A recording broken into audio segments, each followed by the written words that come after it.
दुख दर्द भाव के सब मिटे सतगुरु चरण नित से।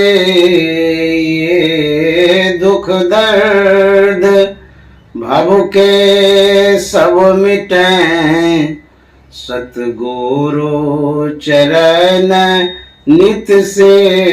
ये गुरु भक्ति बिन कछु ना बने में ही सकल संतन कही। गुरु भक्ति बिन कछु ना बने। श्री सद्गुरु महाराज की जय। प्रातः स्मरणीय अनंत श्री विभूषित परमाराध्य सद्गुरु महाराज गुरुदेव महर्षि संत सेवी परमहंस जी महाराज कोलकाता शहर के प्रबुद्ध सत्संग प्रेमी महानुभाव माता एवं बहनों, आज 25 जून 2024 ईस्वी मंगलवार है। हम लोग श्रीमान हरि गोविंद बाबू के आवास पर अभी सत्संग कर रहे हैं। यह सौभाग्य का समय उपस्थित हुआ है। सद्गुरु महाराज की असीम अनुकंपा है जो हम लोग सत्संग श्रवण कर रहे हैं। अभी हम लोग संगति के विषय में पाठ सुन रहे थे। संगति सौ सुख उपजय, कुसंगति सौ दुख जोय। कहे कबीर तह जाइए, साधु संग जह होय। कबीर साहब कहते हैं संग से सुख और दुख होता है। यदि अच्छी संगति होती है तो सुख मिलेगा, बुरी संगति यदि होगी तो दुख मिलेगा। इसलिए संगति पर डिपेंड करता है, निर्भर करता है कि हमारी संगति कैसी है। कहते हैं जैसी संगति बैठिए तैसा ही गुण हो। आप जिस संग में बैठेंगे उस संग का गुण होगा, प्रभाव होगा। तो संग का प्रभाव पड़ता है, ऐसा संत महात्मा कहते हैं। और संगत आप के ऊपर निर्भर करता है कि आप कैसा संग स्वीकार करते हैं, कैसा संग पसंद करते हैं। किसी को पता भी नहीं चलता कि किसका संग करे, किसी का भी संग कर लेता है। हाथी घोड़ा गधा चिड़िया, अज्ञानी का, शराबी का, जुआड़ी का, किसी का भी संग कर लेता है। उसको पता ही नहीं चलता इसका इसमें प्रभाव क्या पड़ता है, कर लेता है।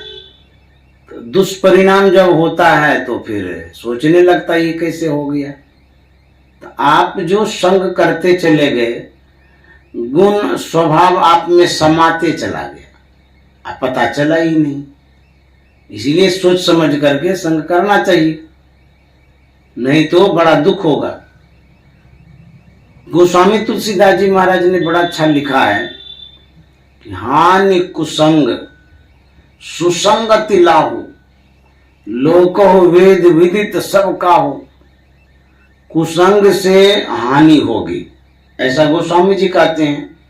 सुसंगति लाहु, अच्छी संगति यदि होगी तो लाभ मिलेगा। किस तरह से लाभ और हानि संग से होता है ये गोस्वामी जी वर्णन करके बता रहे हैं। गगन चढ़ई रज पवन प्रसंगा, कीचई मिलई नीच जल संगा। कहते हैं जो धूल है, रज मन धूल होता है, धूल जमीन में पड़ी हुई है, यदि उसको हवा का संग हो जाए तो जो धूल जड़ है हिल भी नहीं सकती अपने से, लेकिन हवा का संग होने से वो हिलना क्या, उड़ने लग जाती, दौड़ने लग जाती है। कहते हैं वही धूल जो जमीन में पड़ी हुई है गगन में चली जाती, आकाश में चली जाती है। आंधी तूफान में देखते हैं ना, तो हवा के संग से जो जड़ धूल है वो उड़ने लगती है आकाश में। आकाश तो चली गई अच्छी संगति के कारण। कहीं आकाश में गलत संग हो जाए, बुरी संगति हो जाए, तो कहेंगे आकाश में कौन गलत संगति होगी? पानी का। यदि उसी धूल को जो आकाश में उड़ रही है, उछल कूद कर रही है, और उसी को कहीं पानी का संग हो गया, पानी की संगति मिल गई, वही धूल कीचई मिलई नीच जल संगा। उस धूल को नीच का संग मिल गया पानी का, और वही पानी सीधे ले जाकर के कादों में मिला देता है उसी धूल को। अब देखिए, अच्छी संगति किसी व्यक्ति का हो जाए तो ऊंची से ऊंचे मुकाम तक पहुंच सकता है संगति के कारण। और वहां जाकर के भी यदि बुरी संगति हो जाए तो कहते हैं वो नीचे चला जाएगा। ये संगति का प्रभाव है। यदि आप देखेंगे भौरा को, उसको फूल का संग हो जाता है। कभी कभी ऐसा होता है, क्योंकि पराग लेने के लिए भौरा कभी कभी फूल में जाता है, उसमें मिठास होता है पराग में। उसी पराग में अनुराग ऐसा होता है, आसक्ति ऐसी हो जाती है, वो चूसते रह जाता है और शाम के समय पंखुड़ियां बंद हो जाती। उसी फूल में वह भौरा जो है ना बच जाता, फंस जाता है, जबकि उसमें इतनी क्षमता है कि काठ को भी काट सकता है। लेकिन स्नेह के कारण, अनुराग के कारण, मोह ममता के कारण वो फूल को नहीं काटता है। तब जब प्रभात होता है, सवेरे वह भौरा पंखुड़ियों के खिलने से निकलता है। देखिए, वो बच गया फूल में, संगति हो गई फूल की। तब होता क्या है, वही भौरा, कोई माली आता है, पंडित पुजारी आता है, उसी फूल को डलिया में ले जाता है, भोले बाबा के माथे पर चढ़ा देता है उस फूल को। और वो होता क्या है, जो कोई जल डालता है पहले उसी फूल पर डालेगा, वो प्रेम न है, तो वो नहाते रहता है, गंगा स्नान करता है। कहते हैं चढ़े शीश महेश की, अब बैठे गंग नहा। देखिए, अच्छी संगति होने से भगवान भोले के सिर पर चढ़ जाते हैं, अब बैठे बैठे गंगा स्नान करते हैं, क्योंकि सब कोई जलाभिषेक करता है ना ऊपर में। तो संगति का ये प्रभाव होता है। संत महात्मा कहते हैं, जो मार्ग श्रुति साधु दिखावे, ते ही मग चलत सबय सुख पावे। यदि आपको कुछ भी समझ में नहीं आता है तो संत महात्मा कहते हैं, जिस रास्ते को वेद बताता हो, जो सुझाव वेद का है, साधु का है, महापुरुषों का है, कहते उसको मान लीजिए और उसी रास्ते पर चलिए। तो क्या होगा, कहते हैं जो मार्ग श्रुति साधु दिखावे, और जो कोई उस मार्ग पर चलेगा, कहते हैं ते ही मग चलत सबय सुख पावे। उस रास्ते पर यदि चलिएगा तो सबको सुख मिलेगा। जैसे आप गार्जियन है, आपका जो अनुभव है सभी बाल बच्चों से विशेष है, क्योंकि आपने इतने दिनों तक जिया है, संसार में देखा है, अनुभवों को प्राप्त किया है आपने। तो वो अनुभव यदि कोई बच्चा ले, आपसे ग्रहण करे, तो शायद उनको सुख मिलेगा, क्योंकि आप अच्छी बात कहेंगे, अच्छे अनुभवों को शेयर करेंगे, तो बच्चे को सुख मिलेगा। उसी तरह से वेद में जो बातें हैं उसमें भी जन कल्याण की बात है, समाज सुधार की बात है, जीवन उद्धार की बात है वेद में। और कहते हैं यदि साधु महात्मा की बात को लीजिएगा, उनके पास भी वेद ज्ञान जैसा ही ज्ञान रहता है। तो साधु महात्मा ध्यान करते हैं, ध्यान करके अनुभव ज्ञान प्राप्त करते हैं, वह ज्ञान समाज में बांटते हैं। किस भाव से, कहते हैं सर्वे भवन्तु सुखिनः। साधु महात्मा कहता सब सुखी रहे। क्यों? इसीलिए कि ये जो मानव मात्र है वह उनका परिजन है, परिवार है, ऐसा वो मानते हैं। क्योंकि वसुधैव कुटुंबकम कहा गया है। किसने कहा? साधु ने कहा, संतों ने कहा, महापुरुषों ने कहा। कहते हैं कि इस वसुधा पर, इस धरती पर, पृथ्वी पर जितने लोग हैं सब हमारे कुटुंब परिवार हैं, ऐसा साधु महात्मा मानते हैं। तो उसी भाव से वो आपको सुझाव देते हैं। जैसे आपका पूरा परिवार है तो पूरे परिवार में आप सबके लिए समान दृष्टि रखते हैं। फल लाएंगे तो सबको देंगे, यदि आप कपड़ा लाएंगे तो सबको देंगे। समान दृष्टि आपकी है, इसलिए है कि आप समझते कि मेरा परिवार है, अपना परिवार है। उसी तरह से जो साधु महात्मा होते हैं पूरे वसुधा पर जो बसने वाले प्राणी हैं सबों को अपना कुटुंब समझते हैं, परिवार समझते हैं। इसीलिए उसके लिए साधु महात्मा कहते हैं सर्वे भवन्तु सुखिनः, सब सुखी रहे। ऐसी समता की भावना हो जाए तो कल्याण ही कल्याण है। जब तक विषमता रहती है तब तक वैमनस्यता रहती है और तब तक विवाद रहता है और संसार में कलह कष्ट रहता है।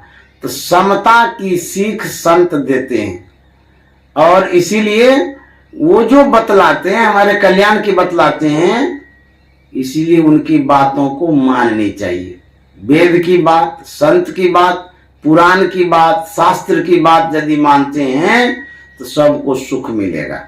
ऐसा गोस्वामी तुलसीदास जी महाराज कहते हैं, आप जिस संग में जाते हैं उस संग का अपना अपना प्रभाव होता है। एक आख्यान है, एक कथा है, कहानी है जो मैं आपके सामने रखता हूं कि किस संग से क्या लाभ मिलता है। इस कथा के माध्यम से यही बताएंगे। एक पाश्चात्य देश के महात्मा हुए हैं जिसका नाम है सुकरात। वह प्रसिद्ध महात्मा है, विदेशी महात्मा। उनकी ही ये कहानी है, घटना है। किसी कारणवश वो जेल चले गए। वहां के जो शासक थे उन्होंने उसे जेल भेज दिया। उसी समय वर्तमान कालिक एक महान विचारक थे अरस्तु, बड़े विद्वान आदमी थे। अरस्तु के मन में होता था कि सुकरात इतने महान व्यक्ति हैं, महात्मा हैं, उनसे मिलनी चाहिए, बात करनी चाहिए, जिज्ञासा समाधान करना चाहिए, उसका संग करना चाहिए, यह उनके मन में होता था। लेकिन व्यक्ति का स्वभाव होता है आलस्य का, टालने का, इग्नोर करने का। अभी क्या है, बात कर लेंगे न, मिल लेंगे न। टालते टालते वो टाल गए अरस्तु जी, और सुकरात जो है वो चला गया जेल। तो अरस्तु के मन में होता है कोई बात नहीं है, वहीं जाकर के मिल लेते हैं। तो अरस्तु मन में जिज्ञासा लेकर के चलता है। उनके मन में जो बातें थी पूछने की, वो लेकर के सुकरात से मिलने चलता है। वो लिख लिया कि ये बातें पूछनी है। चलते चलते चलते जब जेल के कैंपस में आता है, उसके प्रांगण में जब वो प्रवेश करता है, तो जो उनकी जिज्ञासाएं थी स्वतः समाधान हो जाता है। तो अरस्तु मन में सोचता है अभी तो बातचीत हुई नहीं, जिज्ञासा हम किए नहीं, लेकिन ऑटोमेटिक कैसे समाधान हो गया, अपने आप हो गया। सब कुछ हमें पता हो गया जो हम पूछना चाह रहे थे। गए काउंटर पर जहां पर सुकरात से मिलना था, सुकरात को बुलाया गया। एक मिलने का काउंटर होता है, खिड़की टाइप की, तो वहां पर सुकरात जी आए और अरस्तु भी वहां प्रस्तुत हो गए। जब महात्मा सुकरात ने अरस्तु को देखा, उन्होंने कहा कि आप इस जेल में यहां कैसे आ गए, क्योंकि वो भी एक अच्छे व्यक्तित्व वाले थे, बड़े आदमी थे। तो अरस्तु ने कहा कि महाराज क्या कहेंगे, आपसे मिलने का मन तो होता था, लेकिन आलस से बस मैं टालते गया। टालने का परिणाम हुआ किसी कारणवश आप यहाँ जेल में आ गए, तो मिल नहीं पा रहे थे, तो मेरे मन में उत्सुकता जगती चली गई। मैंने सोचा कि कोई बात नहीं है, यहीं आकर के मिल लेते हैं। तो आपसे हम मिलने के लिए आए और मेरे अंदर में बहुत सारी जिज्ञासाएं थी, लेकिन सभी जिज्ञासा का समाधान हो गया रास्ते में ही। मैं आपसे एक बात जानना यह चाह रहा हूं कि आखिर जिज्ञासा का समाधान ऑटोमेटिक कैसे हो गया, अपने आप कैसे हो गया? आपसे तो मैंने जिज्ञासा की नहीं। जिज्ञासा जब नहीं की तो आपने जिज्ञासा का समाधान किया नहीं, लेकिन अपने आप हुआ तो कैसे हुआ? यही एक जिज्ञासा रह गई है, इसी का आप समाधान कर दीजिए। महात्मा सुकरात ने कहा था कि अरस्तु जी, किसी भी व्यक्ति का एक अपना प्रभाव होता है, नैसर्गिक आभा होती है, जिसे अंग्रेजी में ओरा कहते हैं। कोई भी व्यक्ति हो, उनके अंदर में अपना गुण, स्वभाव, प्रभाव, आभाएं होती है।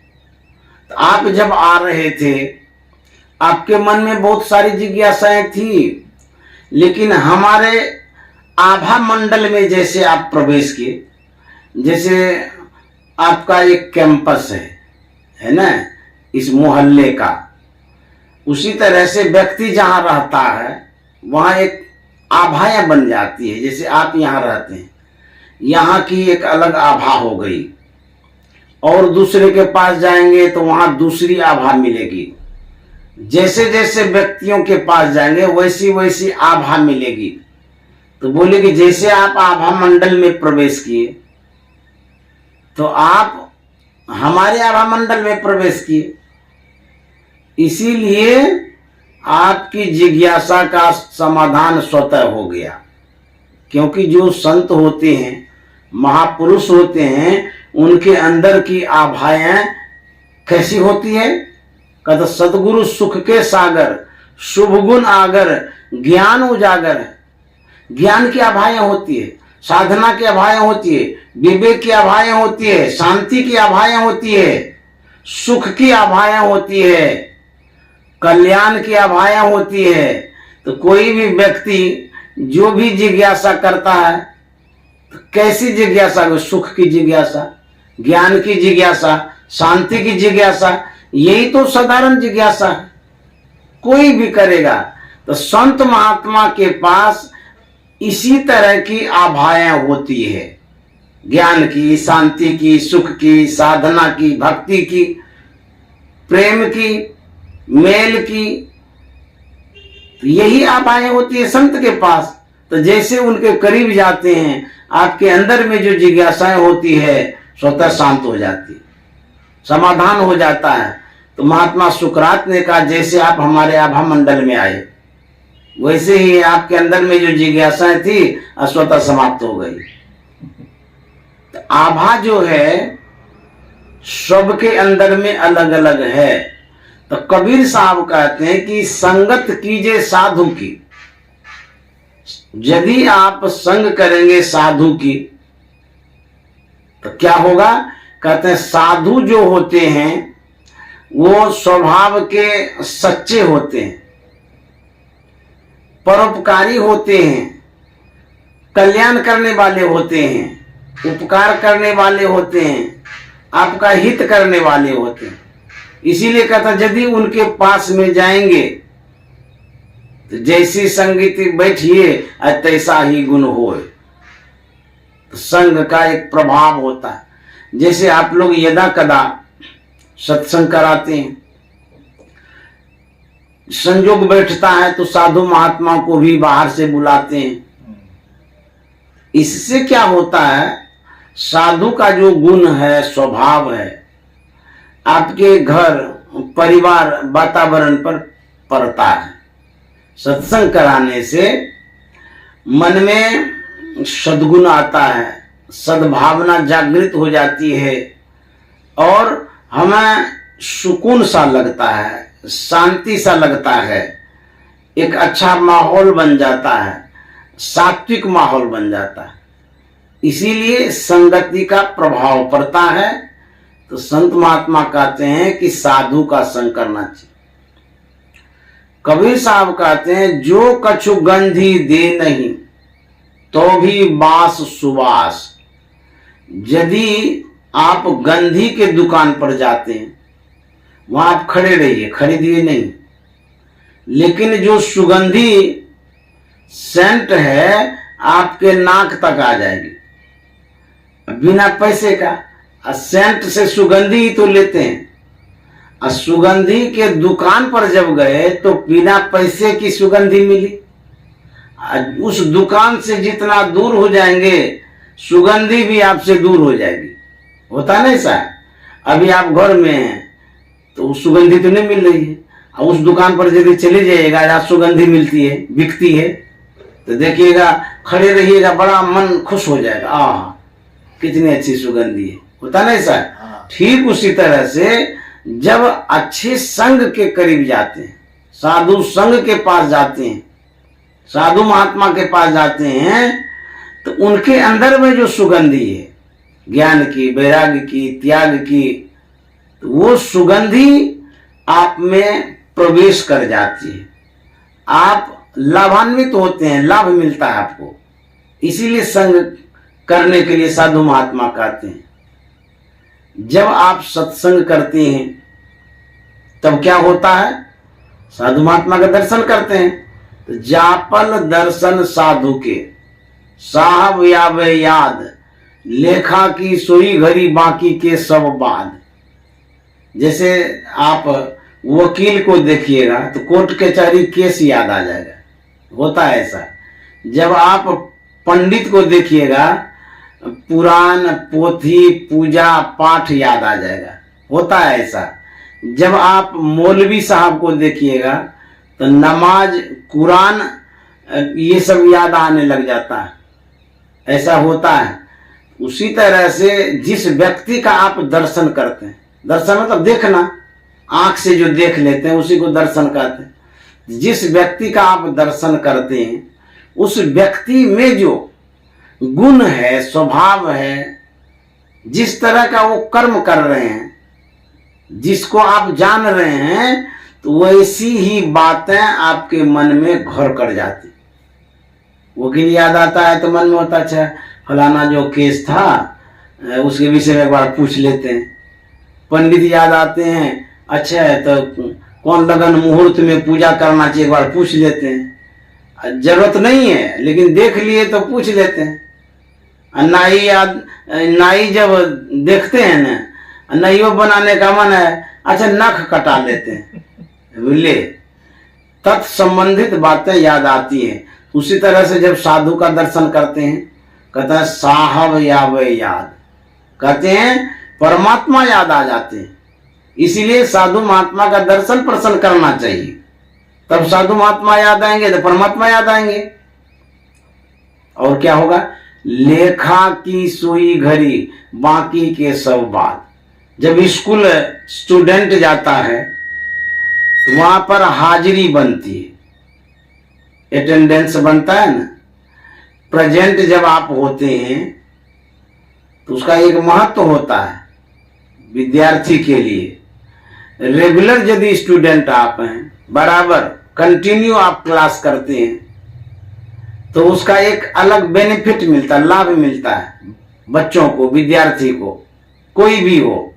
क्या लाभ मिलता है, जैसे जो विद्यार्थी रेगुलर है, एग्जाम दिया, परीक्षा उन्होंने दिया, जब एग्जामिनर कॉपी सहता है तो सहते सहते सहते उस विद्यार्थी का भी सहता है, जो विद्यार्थी रेगुलर है।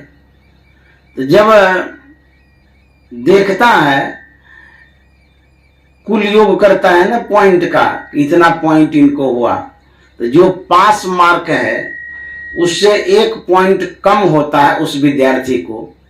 तो जो एग्जामिनर है कॉपी सहने वाला, वो जानता है उस स्टूडेंट को वो रेगुलर विद्यार्थी है। उस शिक्षक के मन में होता है, अरे ये तो रेगुलर है लेकिन ये तो फेल होने वाला है। अब देखिए, जहां कॉपी सह रहा है वहां कोई नहीं है। भावना से जो टीचर है वो क्या करता है, उस विद्यार्थी के लिए 1 पॉइंट अपने से जोड़ता है, जबकि वो फेल हो रहा है। जितना वो लिखा है उचित अंक दिया गया है, लेकिन उस अंक से वो फेल हो रहा है विद्यार्थी।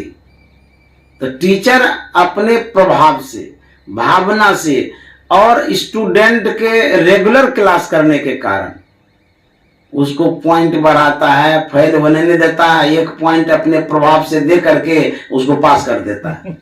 ये बेनिफिट मिला ना, लाभ मिला ना। अच्छा, विद्यार्थी को तो पता ही नहीं है कि हमको 1 अंक से पास भी किया गया है, लेकिन उन्होंने जो कर्म किया, किस समय, 1 दिन 1 साल तक रेगुलर वो क्लास करते रहा, उसको पता ही नहीं चला इस रेगुलर क्लास का क्या लाभ मिलता है।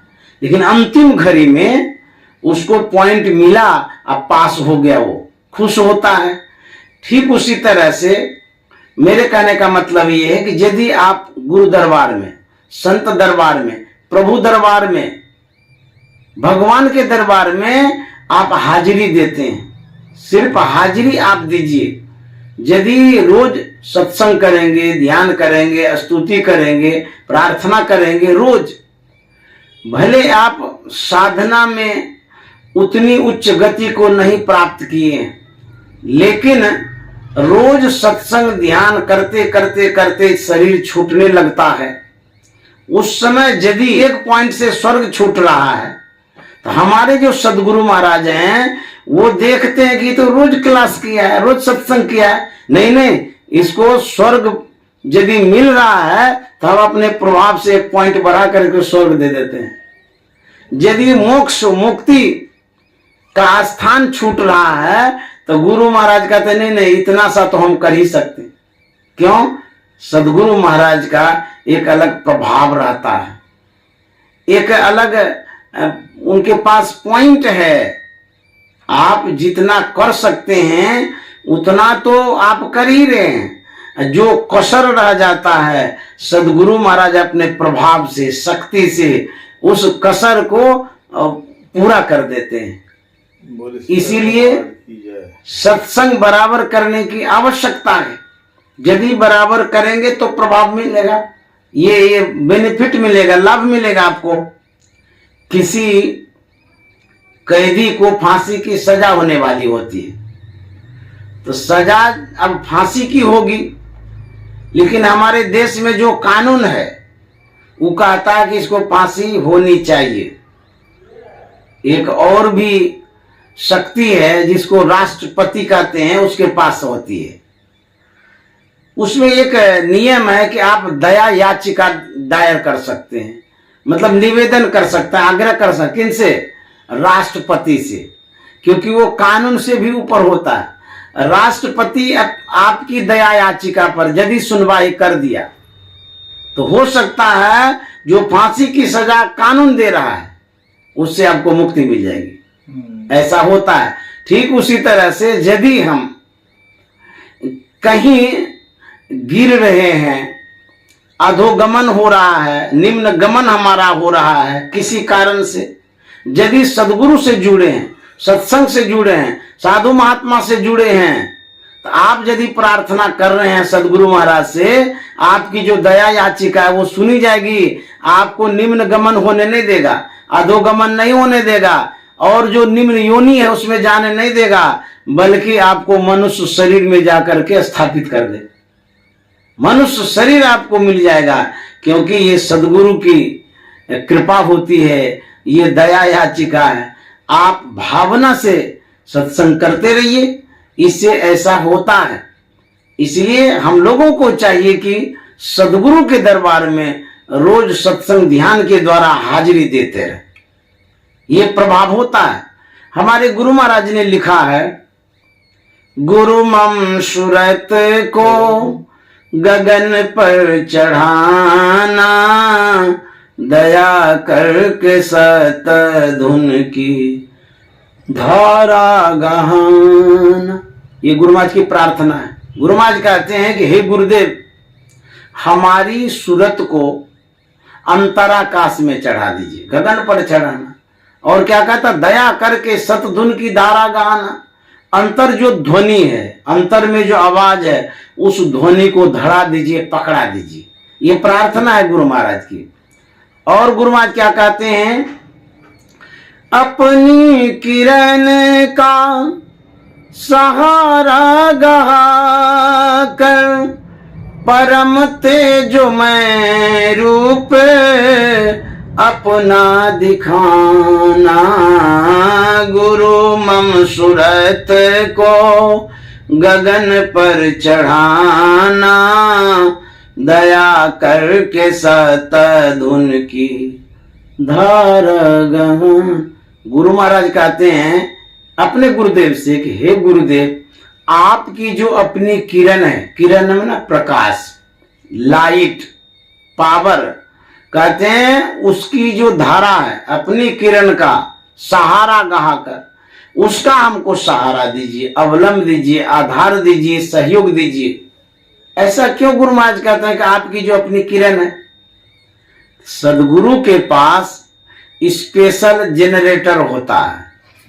जैसे आप लोगों के पास जनरेटर होता है ना, उस तरह से सदगुरु के पास स्पेशल जनरेटर होता है। ये बाहर का जनरेटर नहीं, अंतर का, भीतर का प्रकाश होता है। सौर मंडल में जो प्रकाश है, सदगुरु महाराज बाहर के प्रकाश में नहीं देखते हैं, तब वो अपने प्रकाश से देखते हैं। कितना भी अंधकार हो जाए, बिजली बत्ती चली जाए, तब भी सदगुरु को दिखता है। देखिए वो कौन सा प्रकाश है? कहते हैं बिंदु मनोलयन कृत्वा दूरदर्शन मापुयात। बिंदु में जब मन को लय करते हैं तो दूर तक दिखता है, वो अंतर का प्रकाश है। कितना दिखता है? गोस्वामी तुलसीदास जी महाराज कहते हैं कि उघरई विमल विलोचन ही के, मिटई दोष दुख भव रजनी के, सूझे रामचरित मन मानिक, गुप्त प्रगट जब जो जय खानिक, यथा स्वंजन आंजी दृग, साधक सिद्ध सुजान, कौतुक देखें शैलवन भूतल भूरि निधान। वो भीतर में भी देखते हैं, बाहर में भी देखते हैं, बैठे बैठे देखते हैं, आंख बंदे में देखते हैं। देखिए सदगुरु के अंदर में कौन सा लाइट है, कौन सा प्रकाश है? भीतर का प्रकाश है। बिंदु में जब मन को लय करते हैं तब वो लाइट प्राप्त होता है। और गोस्वामी जी कहता, सकल दृश्य निज उदर मेली, सोवै निद्रा तय योगी, सोई हरिपद अनुभव परम सुख अद्वैत योगी। सकल दृश्य, सभी दृश्यों को साधु महात्मा देखते हैं आंख बंदे में। सकल दृश्य सब कुछ देख लेते हैं। सोवै निद्रा तय योगी, आंख बंद है, लेकिन वह योगी अंतर की दृष्टि को खोल चुके हैं, अंतर में देखते रहते हैं, बाहर भी देखते हैं, आंख बंद में भी। क्योंकि मन की जाने सबे गुरु कहाँ छिपावे। तो जो अंतर में प्रकाश है वो सदगुरु का स्पेशल जनरेटर है, लाइट है, ये बाहर का प्रकाश नहीं। तो गुरु महाराज कहते हैं हमको बाहर का जो प्रकाश है उसका अवलंबन नहीं चाहिए।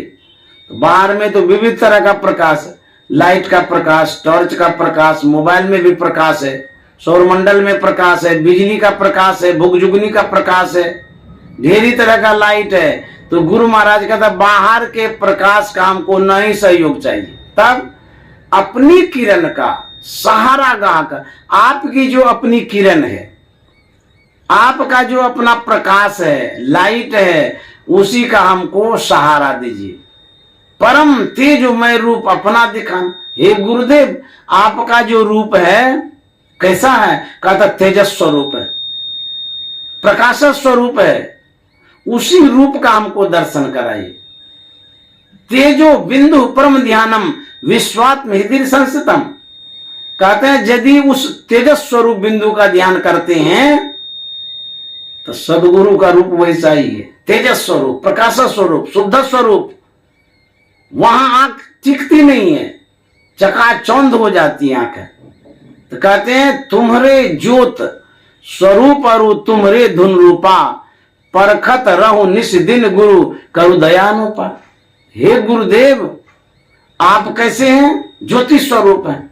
आपका रूप कैसा है? प्रकाश स्वरूप है, तेजस स्वरूप है। कहता है उसी रूप का दर्शन करा दीजिए।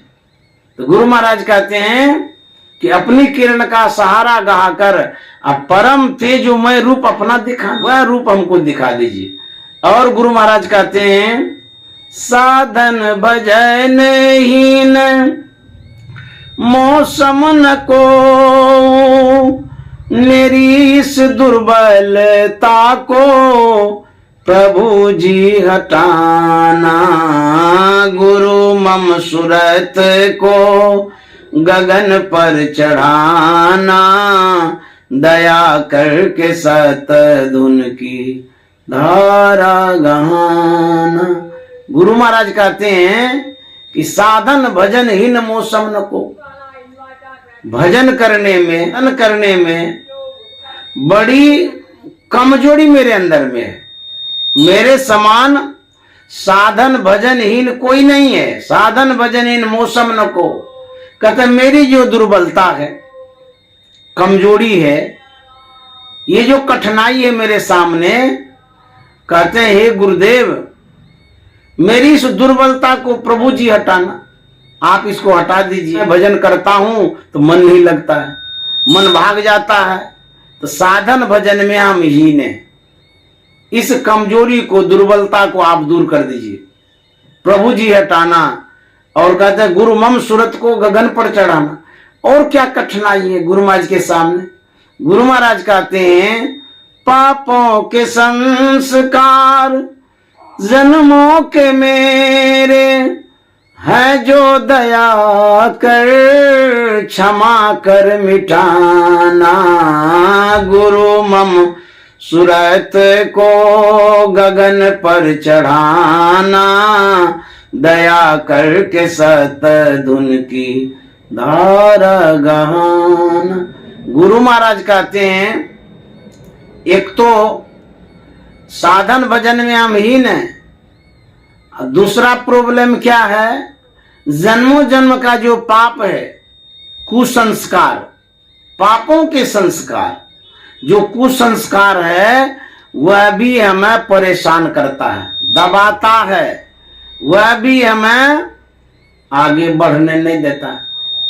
एक तो संस्कार हो गया, जहां से आप आए हैं इस मनुष्य शरीर में, पिछले जन्म का जो संस्कार, खराब संस्कार है, वह भी साधना में व्यवधान उत्पन्न करता है, परेशानी उत्पन्न कर देता है।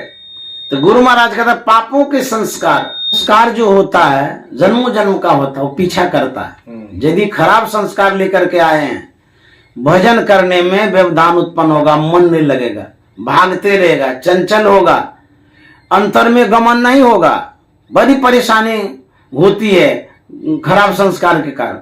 दूसरा, इस जन्म में जो आपने संगति की है, गलत संगति, बुरी संगति, इसका भी एक प्रभाव मन पर पड़ता है। ये भी पीछा करते रहता है, व्यवधान उत्पन्न करते रहता है। जब ध्यान करते हैं तो पिछले जन्म का संस्कार, इस जन्म में जो आपने संग किया, जो गुण स्वभाव आपके अंदर में हुआ, वो भी व्यवधान उत्पन्न करता है। तो गुरु महाराज कहते हैं पापों के संस्कार जन्मों के मेरे हैं, जो दया कर क्षमा कर मिटाना। हे गुरुदेव, जन्म जन्म का कुछ संस्कार पीछा कर रहा है, हम अंतर में प्रवेश नहीं कर पा रहे, चढ़ाई नहीं हो पा रही है। इसीलिए आपसे प्रार्थना है कि हमारी सूरत को गगन पर चढ़ा दीजिए। उसके बाद गुरु महाराज क्या कहते हैं? तुमरो बिरद गुरु हैं, पति तन को तारन, अपनो बिरद राखी में ही निभाना। गुरु मम सूरत को गगन पर चढ़ाना, दया करके सत धुन की धारा गहाना। गुरु महाराज कहते हैं कि तुम्हारो बिरद गुरु है पतितन को तारन। हे गुरुदेव, आपने तो प्रतिज्ञा लिया है।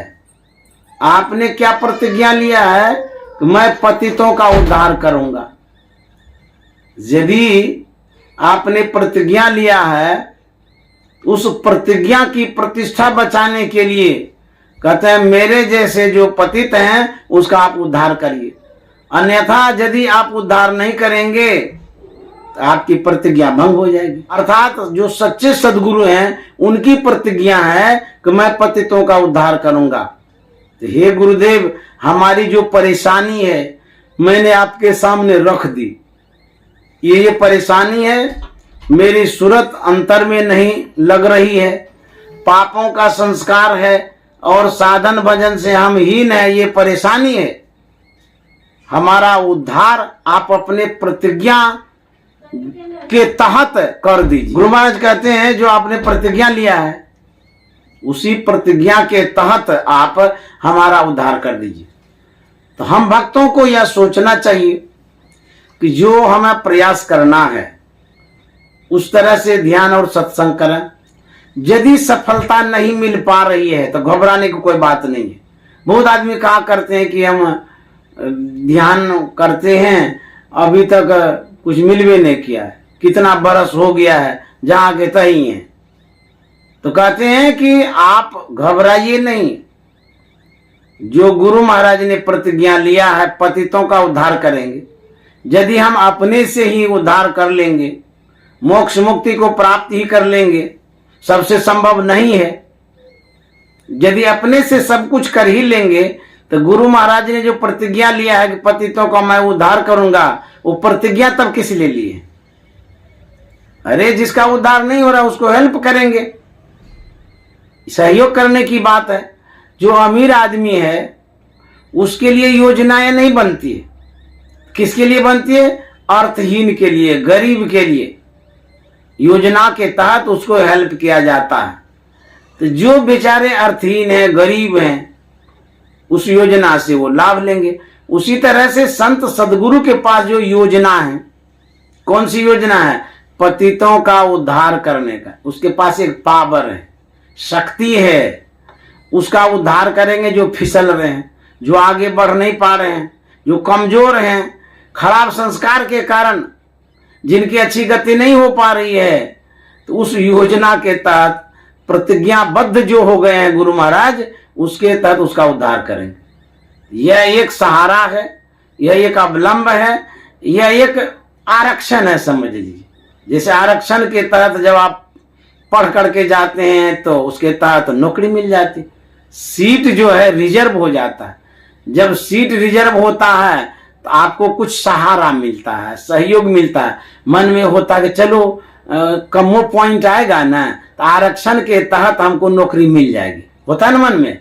ठीक उसी तरह से हम भजन करते हैं, सत्संग करते हैं, ध्यान करते हैं, लेकिन घबराइए नहीं, हड़बड़ाइए नहीं, भरोसा रखिए सदगुरु पर, क्योंकि उनके कोटा में आपके लिए आरक्षण है।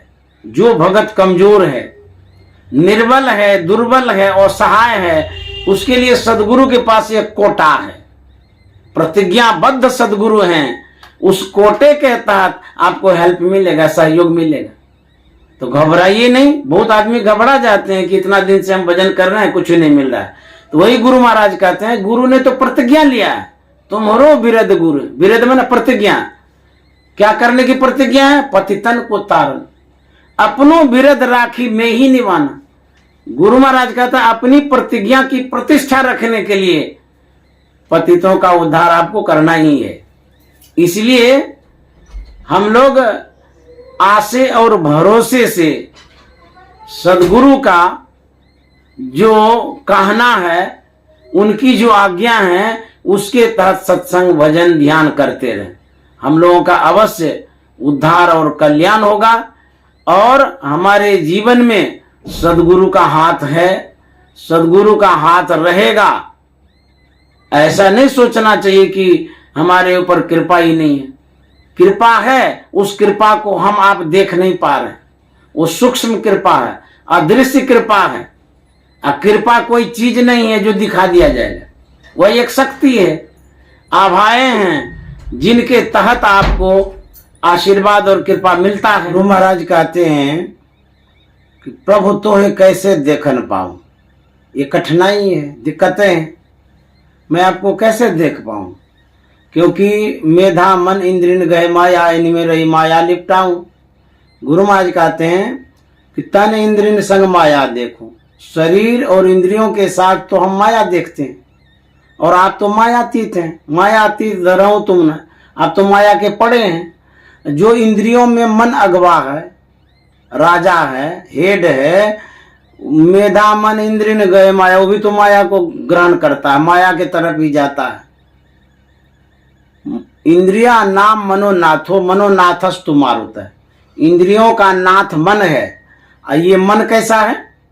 ये मन भी माया के तरफ ही जाते रहता है, यही बड़ी कठिनाई है, मैं आपको देख नहीं पाता हूं।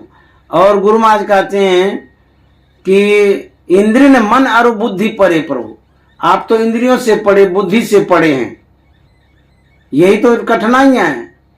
मैं न इन्हें तजी आगे दाऊं, मैं इसको छोड़ करके आगे नहीं बढ़ पाता, क्योंकि शरीर और इंद्रियां ये सब घेरा है, फेड़ा है, इसीलिए कठिनाई है।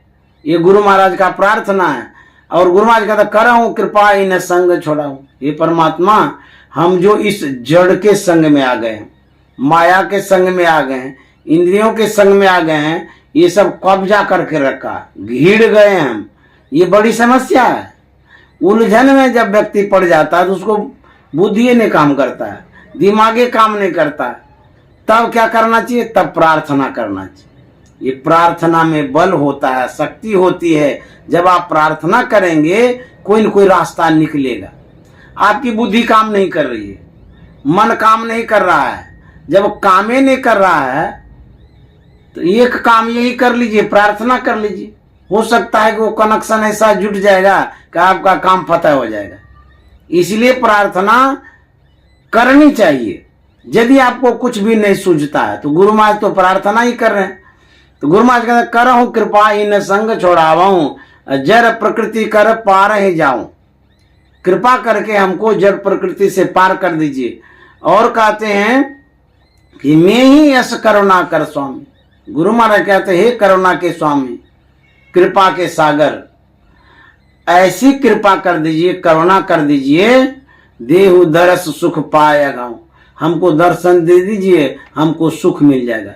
एक जेल है, बहुत सारे कैदी हैं, रहता है ना, यदि उस जेल में मिलने के लिए जाते हैं, एक काउंटर पर मिलते हैं, वहां जाकर के मिलते हैं, भेंट हो जाती है, वहां आप जाते हैं, परिवार वाले जाते हैं, कैदी नहीं आता है। तो कैदी उस सीमा भर रहता है, क्यों कानून कहता है कि आप बाहर नहीं जा सकते, लेकिन जितने परिवार वाले वहां जाकर के मिल लेते हैं। तो गुरु महाराज कहता है हे परमात्मा, हे प्रभु, हम तो कैद हैं, शरीर में कैद हैं, संसार में कैद हैं, इंद्रियों के बंधन में, माया के घेरे में, जेड़े में, हम तो आप तक नहीं जा सकते, ये हमारी परेशानी है, दिक्कतें हैं। लेकिन हे परमात्मा, आप तो स्वतंत्र हैं, आपको तो कोई बंधन नहीं है, आपको तो कोई रुकावट नहीं है। जैसे मान लीजिए राष्ट्रपति जेल जाना चाहे अपने मन से, कोई रुकावट है? सीधे चले जाएंगे, आ जाएंगे। उसी तरह से गुरु महाराज कहते हैं कि हे परमात्मा, आप तो किसी कैद में नहीं है, इंद्रियों के घेरे में नहीं है, माया के जेड़े में नहीं है, कोई बंधन है आपके पास? नहीं है। हम बंधन में हैं, ऐसा करिए आप हम तक आ जाइए, आपको तो कोई रोकेगा नहीं। हम जेल में हैं तो आप यदि आ जाइएगा मेरे पास, आपका दर्शन यदि मिल जाएगा तो हम आगे आ जाएंगे। हम नहीं जा सकते हैं, हम बंधन में हैं। हे परमात्मा, आप निर्बंध हैं, बंधन से मुक्त हैं, आप ही जाइए हमारे पास। सर्वव्यापकता के नाते वो तो हमारे अंदर में भी है। तो प्रार्थना है, गुरु महाराज कहते हैं कि हम कष्ट में हैं, कैद में हैं, आप आकर के हमको दर्शन दीजिए और उसी दर्शन से हम आगा जाएंगे। तो देखिए, यदि आप प्रार्थना करते हैं, आपको तो लगता है कि हम माया में हैं, गृहस्थी में हैं, संसार में हैं, बंधन में हैं, लेकिन उस बंधन में रहते हुए भी परमात्मा का दर्शन हो सकता है। आप यदि सही ढंग से करते रहिएगा, आप जहां हैं, जिस स्थिति में हैं, वहीं पर आपको परमात्मा दर्शन दे देंगे। ये प्रार्थना में बल है। जैसे गुरु महाराज कहते हैं कि आप ही आकर के दर्शन दीजिए, जब दर्शन मिल जाएगा तो आगा जाएंगे, सुख मिलेगा। उसी तरह से कबीर साहब ने कहा कि प्रेम सखी तुम करो विचार, बोहरी न आना यही संसार, प्रेम खिलन माँ यही स्वभाव, तू चलिए आपकी मुँह ही बुला। जहाँ प्रेम है भाई, या तो फ्रेंड आ जाए मेरे पास या हम फ्रेंड के पास चले जाएं, क्या फर्क पड़ता है? कोई आ जाए, या तो परमात्मा हमारे पास आ जाए या हम परमात्मा के पास चले जाएं। हम नहीं जा सकते हैं तो फ्रेंड को कहते हैं ना कि देखो तुम ही आ जाओ, आता है ना दोस्त मिलने के लिए। उसी तरह से यदि परमात्मा से दोस्ती है, अरे भाई हम संकट में हैं और परमात्मा संकट में नहीं है, सहयोग करने के लिए उनको आना चाहिए ना, तो वो आ जाएंगे। तो ये प्रार्थना है और ये भक्तों के लिए भरोसा भी है। विश्वास रखिए, घबराइए नहीं, परमात्मा सब जगह हैं। आपकी भावना के अनुरूप वो उत्पन्न हो जाएंगे। जब द्रौपदी ने पुकारा था भगवान कृष्ण को, दुखहरो द्वारिका नाथ शरण में तेरी, बिन काज आज महाराज लाज गई मेरी। जब चीरहरण हो रहा था तो द्रौपदी ने कहा था ना कि हे द्वारिका नाथ हमारी रक्षा करिए, क्योंकि यहाँ कोई रक्षा करने वाले नहीं हैं। उसके बाद कोई जब नहीं आए, भगवान भी नहीं आए, तब उन्होंने कहा हे हृदय, सारी भी छोड़ दिया हाथ से, क्योंकि दुशासन को 10,000 हाथी का बल था, उनके सामने एक अबला नारी, उसकी क्या शक्ति चलेगी। जब उन्होंने सारी छोड़ दी तो कहा हे हृदय रक्षा करो, हाथ उठा दिया ऊपर और उसी समय साड़ी बढ़नी शुरू हो गई। ऐसी साड़ी बढ़ी, बढ़ते बढ़ते बढ़ते दुशासन खींचते जा रहा था। अब पीछे में साड़ी का पहाड़ लग गया, खींचते खींचते शक्ति थी दुशासन की, वो शेष हो गई, लेकिन सारी शेष नहीं हुई। दुशासन धराम से गिरा, देखता बाप रे बाप, साड़ी का तो पहाड़ लग गया। किसी कवि ने कल्पना करके कहा उस समय, साड़ी बीच नारी है कि नारी बीच साड़ी है, साड़ी की ही नारी है कि नारी की ही साड़ी है। बड़ा विचित्र बात है। ये साड़ी है, इस नारी से साड़ी निकलती रहती, कहीं फैक्ट्री तो नहीं है ये जहां से निर्माण होता है। इतना मतलब लंबा बढ़ते चला गया। इस साड़ी की तो नहीं नारी है। तो वही रक्षा हुई ना, भगवान कृष्ण ने रक्षा किया। जब भगवान कृष्ण आए थे तो द्रौपदी ने कहा था कि आपको मैंने पुकारा था और आप आए नहीं। भगवान कृष्ण ने कहा हम तो आए थे, रक्षा तो हुई थी तुम्हारी। बोले जब सारी फजीहत हो गई तब आया। तो बोले कि सुनो द्रौपदी, तुम्हारे पुकारने में फेर थी, हमारे आने में देर नहीं थी। तो बोले हम जो पुकार रहे थे तो उसमें फेर क्या था? तो बोले तो क्या कह रही थी? तो बोले पहले मैंने कहा दुखहरो द्वारका नाथ शरण में तेरी। तो भगवान ने कहा द्वारका से आने में समय लगेगा ना। तो बोले तब आए कैसे? जब तुमने दोबारा कहा, क्या कहा? हे हृदय से रक्षा करो। तुमको विश्वास हो गया वो परमात्मा हमारे अंदर में है, हृदय से हैं, हृदय में रहने वाले हैं। तुमको ये विश्वास हुआ जब तुमने कहा हे हृदय से रक्षा करो, तो मैं तुम्हारे हृदय से निकल करके रक्षा किया ना, तो तुम्हारी रक्षा हो गई। तो पुकारने में फेर होती है, भगवान के पधारने में देर नहीं होती है। इसलिए सही ढंग से पुकारिए। आप जहां संकट में हैं वहीं भगवान आएंगे। भगवान के पास जाना नहीं है, भगवान आपके पास आएंगे। जब गजराज ने पुकारा था, भगवान कृष्ण सुदर्शन चक्र लेकर के आए थे, ग्रह का गला काट दिया था। तो भगवान तो गए थे गजराज के पास। अरे हम लोग भगत हैं, हम लोग कहाँ रहेंगे? परिस्थिति में रहेंगे, संकट में रहेंगे, विपदा में रहेंगे, आफत में रहेंगे, उलझन में रहेंगे, समस्याओं में रहेंगे।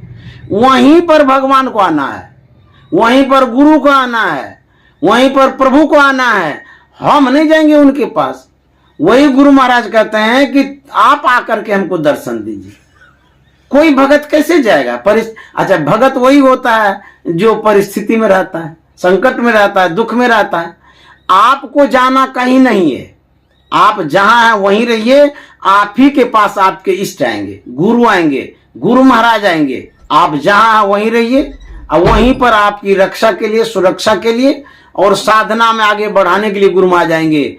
मैं इन्हीं शब्दों के साथ वाणी में विराम देता हूं। आप लोगों को बहुत बहुत साधुवाद है।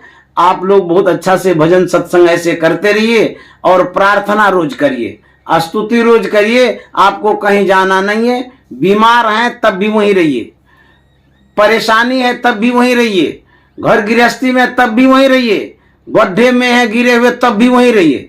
गड्ढे में जाकर के गुरु महाराज कृपा करेंगे, उठाएंगे। अरे हम चले जाएंगे उनके पास, तब तो हम सामर्थ्यवान हैं, हमको जाना कहीं नहीं है। इसीलिए पुकारते रहिए और हमारे इष्ट पधारते रहेंगे, परेशानी को वो दूर करते रहेंगे। इन्हीं शब्दों के साथ वाणी में विराम। श्री सद्गुरु महाराज की जय।